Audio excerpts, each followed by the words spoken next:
I normally wouldn't make a video like this, but I feel like I need to say something, so I wrote a few things down. I am currently on board the MV Hondius, and what's happening right now is very real for all of us here. We're not just a story. We're not just headlines. We're people.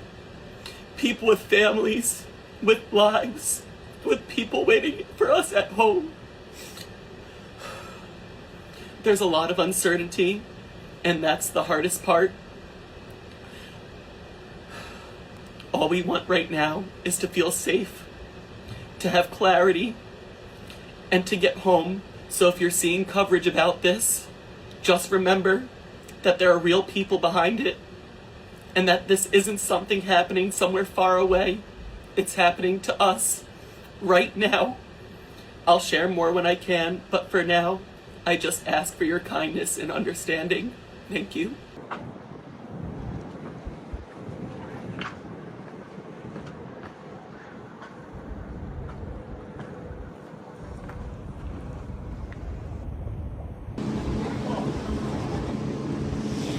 Yeah, that's the doctor.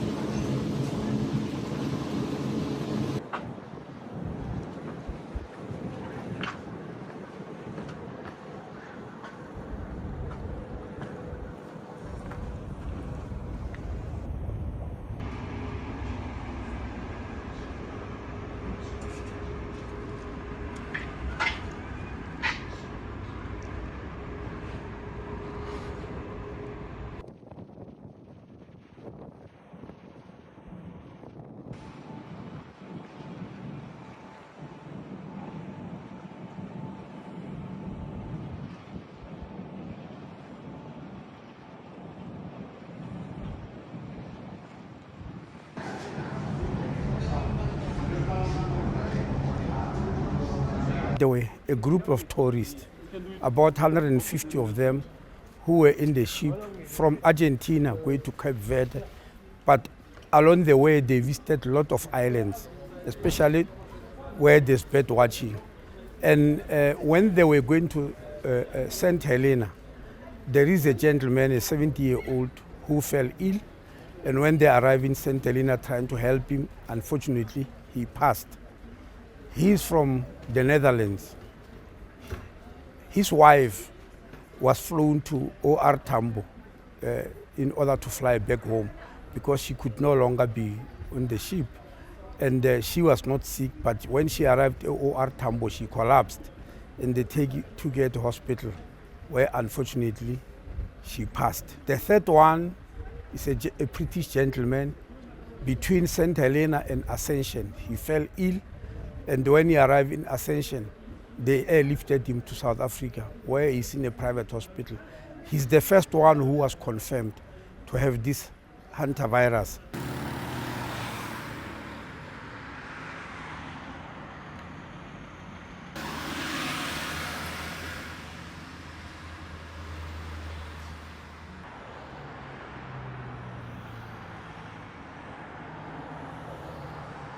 Trying different angles.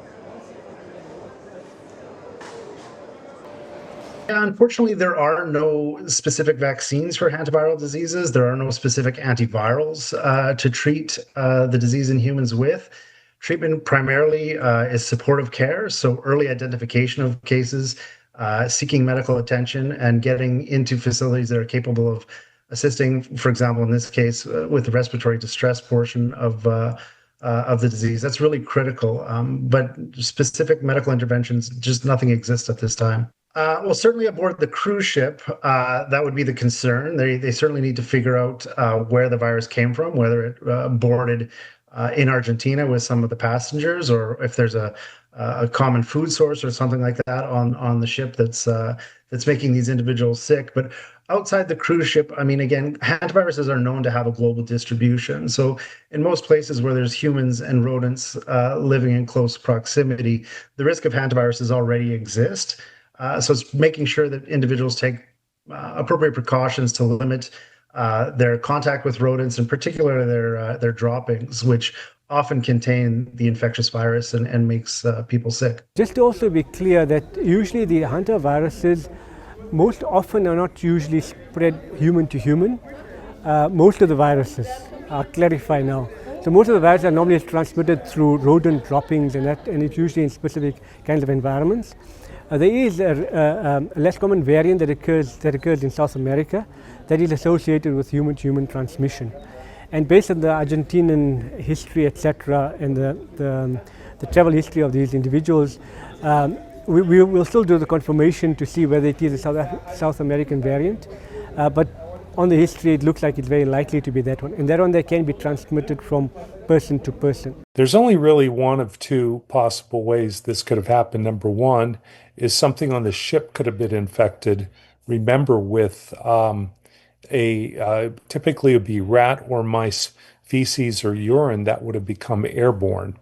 But number two, one of the things that is just going to potentially change the infectious disease world and travel medicine and wilderness medicine world is this may be the Andes variant of the hantavirus. And there are 31 cases that I have researched and I can find in the world that have been spread through human-to-human transmission.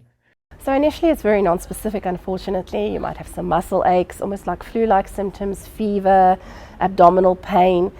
If they do get worse or they don't respond to your usual conservative management, that's when you want to seek help, especially if you've been at risk or have been exposed. It's generally when we would seek help anyways, isn't it? So non-specific at first. If there are complications that occur, it can have respiratory symptoms, shortness of breath, or you can even have a bleeding tendency. But those are generally the complications that develop later on, and by then hopefully you're already in the healthcare system. 播报新闻是我的日常，必须时刻保持妆容和皮肤的最佳状态。当来到人生中最重要的时刻，也是 KS 逆时奇迹帮助我轻松驾驭，闪闪发光。KS 逆时奇迹活肤露全效精华、精华霜，多达5种 EGF 6大冻龄关键成分，保湿效果让我非常满意，小细纹也不再困扰我。我就是我自己的最佳女主角。KS 让我从容自信，光彩动人。我是我人生中的大女主，我的最爱我做主。KS 逆时奇迹系列热卖中，下单请上快点购，透过中天新闻网 App 下单立减50，或输入 CTI 推荐码有额外折扣。